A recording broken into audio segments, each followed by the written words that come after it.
In the world of Lookism, every character has a gimmick. You have the boxers, the grapplers, the weapon users, and the wild beasts. But if you want to build the absolute best self-defense style for the real world where there are no referees, no weight classes, and no second chances, you cannot rely on a single gimmick. You have to build a hybrid. You have to take the best software from the specialists and combine it into a system that covers every chaotic variable of a street fight. This is how you engineer the ultimate self-defense blueprint. Your foundation starts with the hands of Zach Lee. In a street scenario, mobility is life. You cannot stand flat-footed and trade blows like a movie character. That is how you get stabbed or swarmed. You need the iron boxer footwork. This isn't just about punching, it's about distance management. You need to learn the long guard and the check hook. You keep your hands up to protect your brain, and you use your feet to stay on the outside of the opponent's power hand. If you can't hit them, you don't get hit.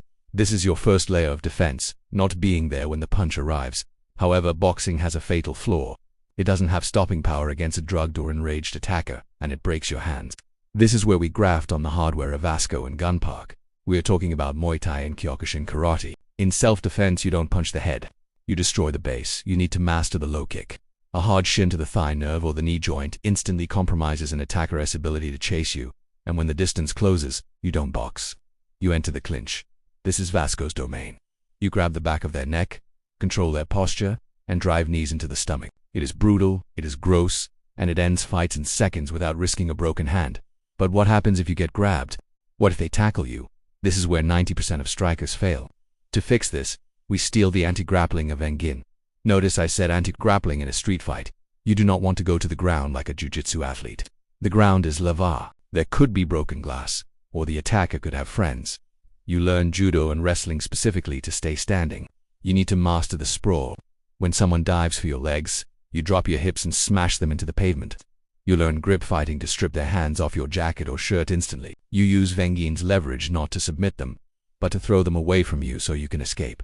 Now, we add the X factor, the element that separates a sportsman from a survivor. We add the wildness of Eli Jang and the CQC of Manager Kim. This is the dirty layer. In a life or death situation, there are no rules. Eli Jang fights with his environment. If there is a wall, he slams you into it. If there is sand, he throws it. You must develop situational awareness. And like Manager Kim, you target the soft spots. The groin, the eyes, and the throat. These are the buttons that shut down the human body regardless of size. A 250-pound bodybuilder cannot condition his eyes. A perfectly placed finger jab or a palm strike to the chin. Manager Kim CQC is the great equalizer. Finally, you need the engine to run this machine. You need the UI mindset. In Lookism, Ultra Instinct is an automatic reaction. In reality, it is a suppression of panic. Adrenaline makes you stupid. It gives you tunnel vision.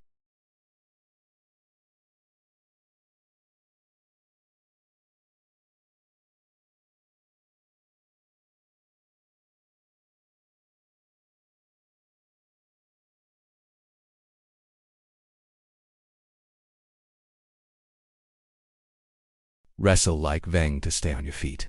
Fight dirty like Eli to survive the chaos, and think like Daniel to stay calm. You don't build this style in a day. You build it by stripping away what is flashy and keeping only what is lethal. You become a hybrid.